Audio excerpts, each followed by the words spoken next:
Recording? Well, what we've got here today is we've got a 2005 Cadillac Deville. We've got to replace the rear brake rotors and pads. This is what happens when you leave the car sitting out all winter long and it gets rained on and it rusts, and then you got all kinds of pulsation in the rear rotors. So we got us a brand new set of rotors. We've already done the other side. That's where that one came from. So what we're going to start out with is we've converted this jack here. This is an old Chevy truck jack. And I took a bolt and I jammed that in there and arc welded it in place. And now all we'd have to do is use the drill to raise it. Make sure you get it in the proper spot where the factory jack goes. Get that set. Got the breaker bar here. Gotta get a screwdriver to pop that hubcap off.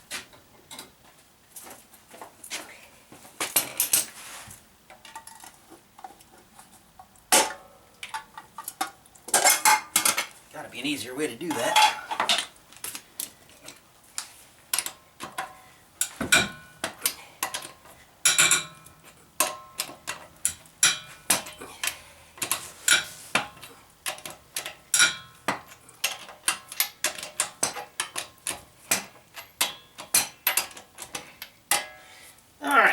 To lift the car, if you put the drill on the slow speed, it has plenty of torque to lift the whole car.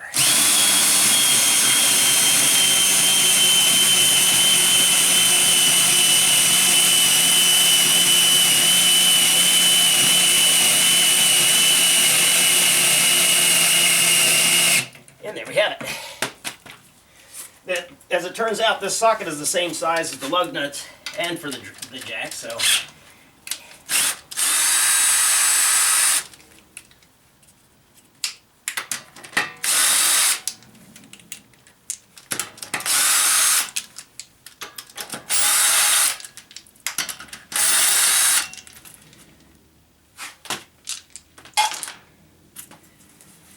then we just take the tire off and put it off to the side.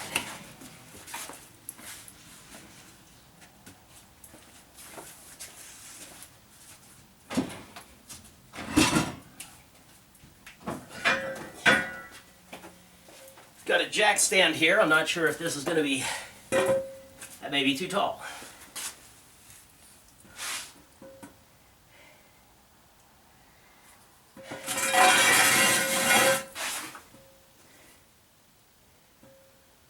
Here's part of the framework of the car.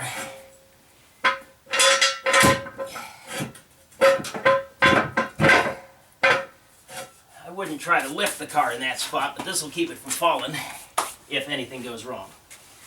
So now we've got the caliper mounting bolt right here. On this particular model, there's only one bolt, and this is nothing more than a hinge point. So once we get this bolt out of the way,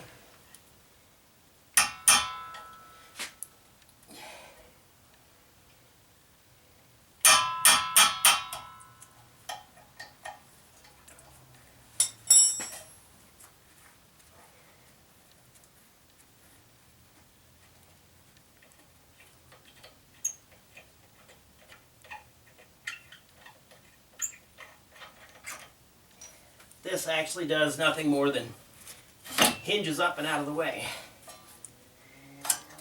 Take off our pads. We got less than 1/8 of an inch, so it's gone anyway.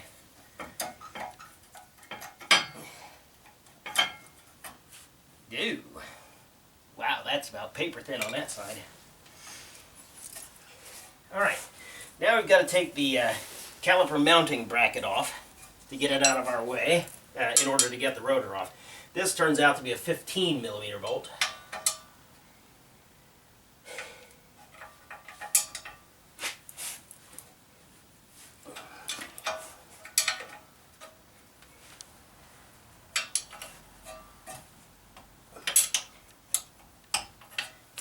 To make life easier, we've got a ratchet.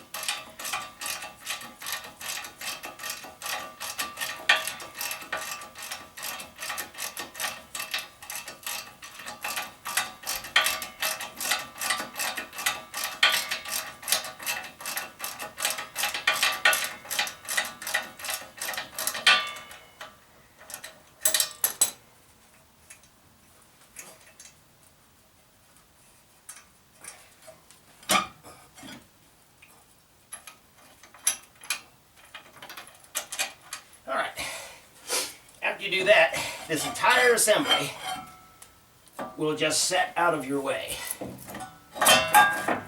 You want to make sure that that doesn't fall, because we don't want to actually put any stress on this brake line.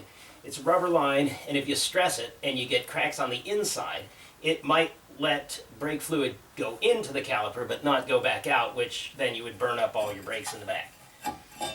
Now, that's not near as bad as the other side, but the pads were worn out, so it's time. These are the 2 bolts that I was taking out that holds the caliper mounting bracket in place. They're just, you know, standard 15mm bolts. And they get torqued at 96 foot-pounds. So when we put it all back together again, we're going to have to get out the torque wrench and make sure we get that. You want to make sure that the hub bearings are good, there's no play, and no rumbling sounds. So, now that we're this far, I want to take, and we have to compress the piston in the caliper so we have room for our new brake pads. So I loosely put the caliper mounting bolts back into place. I know that GM makes a special tool for this, but I don't have it. There's 2 slots in the piston itself, and you take a pair of needle nose pliers and you hold them a certain distance. You push in and you turn. And you turn it, you rotate it clockwise, and that screws the piston back in. You can't just compress this piston back in with a big C-clamp, because there are threads in here, and that's the only way that the parking brake can hold the pads against the rotor.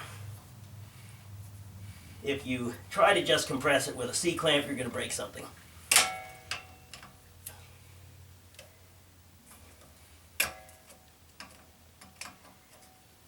Alright, that looks like enough space. Then we take these loose again.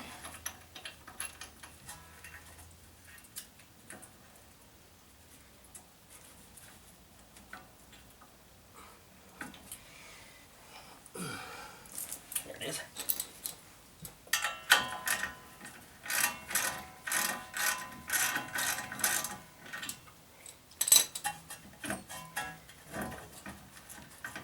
There we go.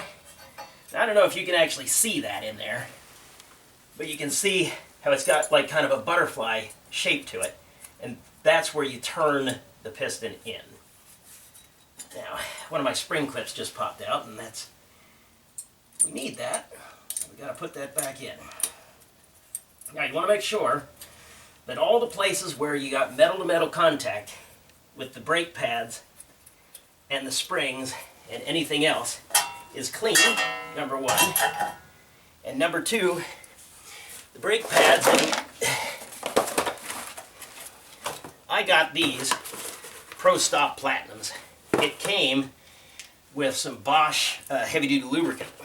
And what you want to do is use a very little bit of this lubricant on every place where you got metal-to-metal contact. But you have to make sure that you don't get it on the rotor itself or on the face of these brake pads, because you won't be able to stop. So, we just want a little tiny bit. It makes contact on that spot right there, and this one. And then on the other side, and that one. Now this is the inboard one, because it's got the chirper pad on it. That's what warns you when your brakes are worn out. And since that's the side that makes contact with the piston of the caliper, you want to put some of this lube on here. Spread it around here. And then you want to take some of it and put it on the face of the piston itself. That keeps it from making any unusual noises when you're working with it. Well, actually, when you're stopping. We want to do the same thing to the outboard brake pad. Except on the outboard brake pad, you want the lube to go where these two fingers come down, not in the middle like I did on the other one. So you actually want the lube there and here. So we spread that around here and here. Then we take what's left, spread some here, there. Then you make sure you got good coverage here and there on everywhere it's making contact. We'll put these off to the side for a minute. Now, we're ready for the new rotor. Well, that came out too.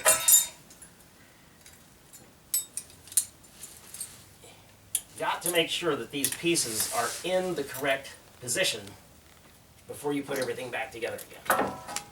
Now, we've got a brand new rotor. I want to make sure that I didn't get any of my greasy fingers on the braking surface on this side or that side. Hold it on the outside, line it up, and put it on.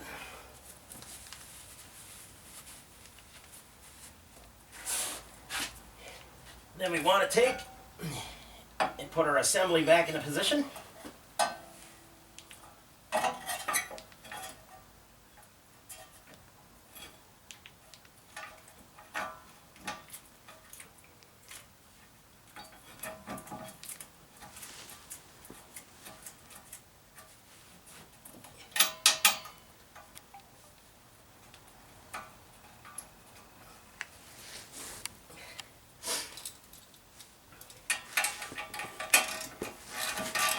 And make sure everything's lined up. You're not cross-threading anything because that would be just disastrous.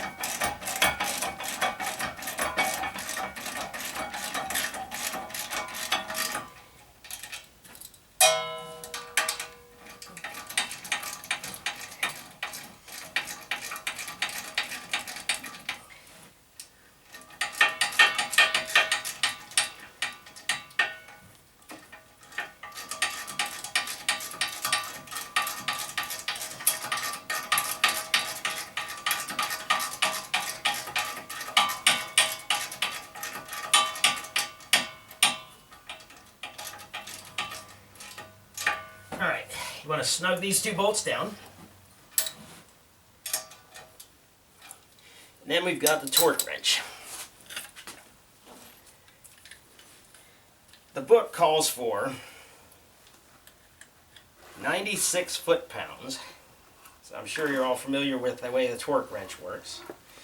We've zeroed it, 2, 4, and 6. Then I lock the torque into place so it doesn't change when I'm screwing on it.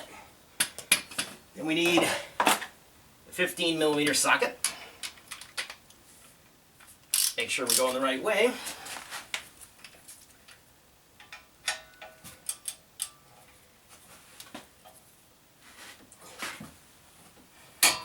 Alright, that first click tells me I'm there. I double click it to make sure I'm there.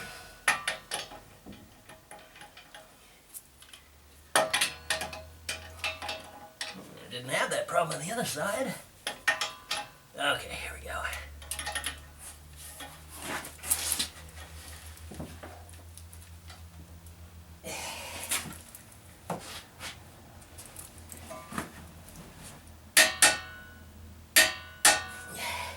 Alright, got them both torqued at 96 pounds.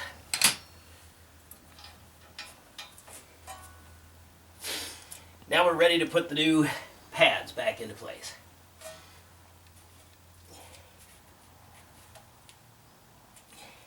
There we go. Alright, make sure I didn't get any of that lube on the face of the rotor. This is the inboard to hold that up out of the way. And these have to go in at this kind of an angle and then you snap it back in. You have to go at this angle because those springs are kind of in the way and it spreads them out when you do it that way. It's kind of hard to see because there's no top bolt on this and you can't actually get it out of your way.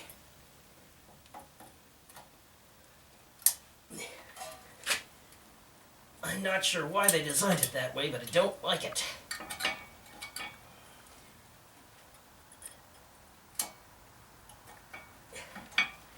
Okay, got that one snapped in.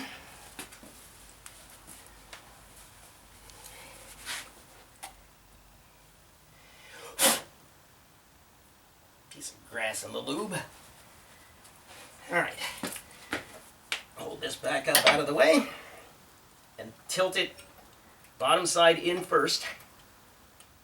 That gets the spring out of the way, and then it just snaps clean into place. Alright, both of them are there. I made sure my piston is still lined up properly. And I just swing this back into place, moving this slide bolt out of the way. And what's critical is you make sure that the slide bolts still move back and forth, because that's how you get even brake wear. If it's frozen up, you're only going to wear the side on the piston side.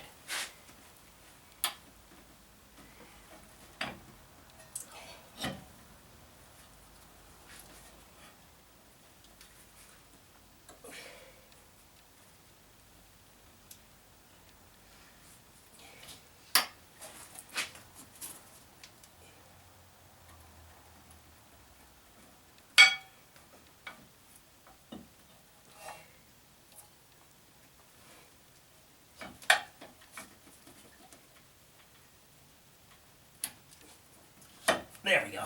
Now we're in. Now we take our 12mm bolt, line it up, and run that back in. Got my wrench to get it set.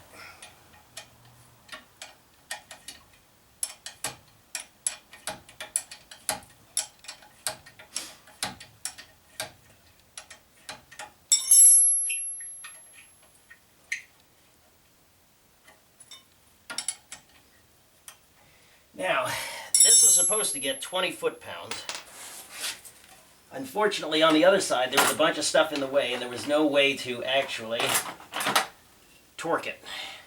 So, I guessed on the other side, got it close enough.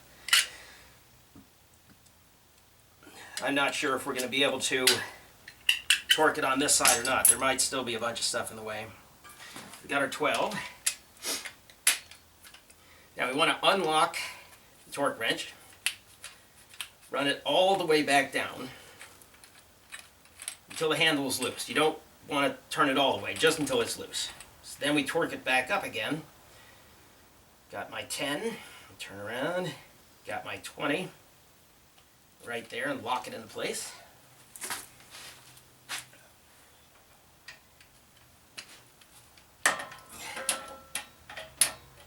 The only way would be, well, even the suspension's in the way for this kind of torque wrench, so we're not going to be able to do that anyway. But I'll get it as close to 20 pounds as I can get.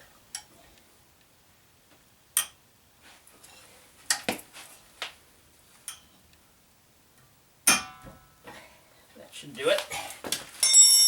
Now, in order to reset the piston in the caliper, you want to very gently step on the brake a couple of times.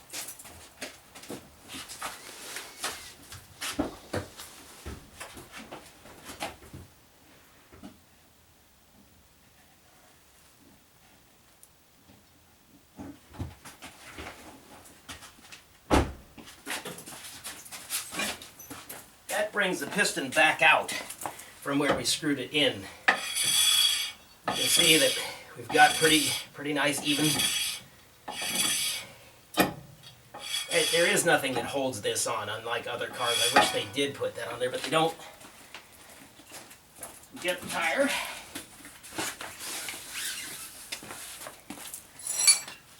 Put the tire back into place.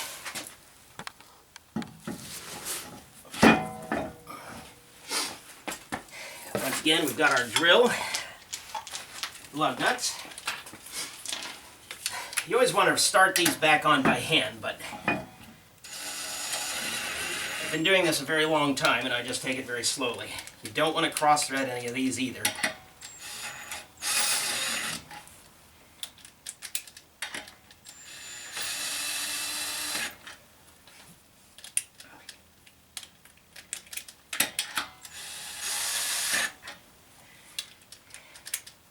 Now we'll be able to snug them all up.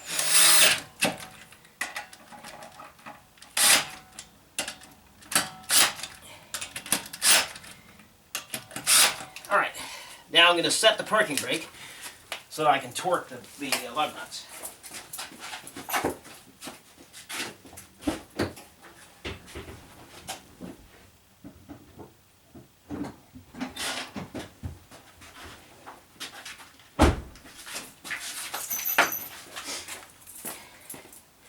The torque for the lug nuts is 88 foot-pounds according to the book. Unlock, run it down, run it back up. These numbers are kind of hard to see.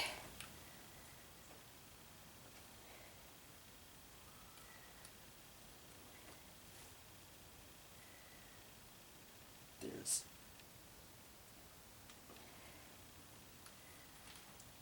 80, and then 8, and lock it. Now we'll be able to tell that the parking brake's working effectively by the wheel won't spin.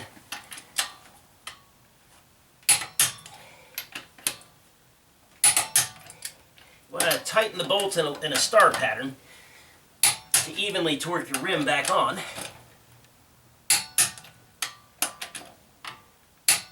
Then when I get done, I want to make sure that I didn't miss any, so I just go in a clockwise manner.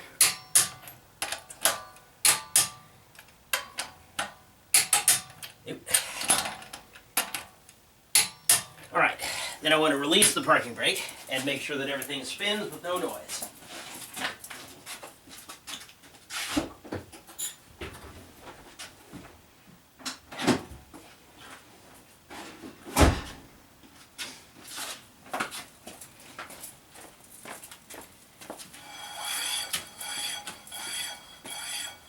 Now the slight noise that you hear are the crosshatch patterns in the brand new rotor. Once you go down the road a couple of times, that will disappear. But you can see that we're not hanging up anywhere, and we already know the brakes work because the parking brake held it up to 88 foot-pounds. So I think that about does it. We've just saved ourselves $100 or so bucks. So if you like our video, like us in YouTube. If you want to share it with friends, go to Facebook and like us there. Thanks.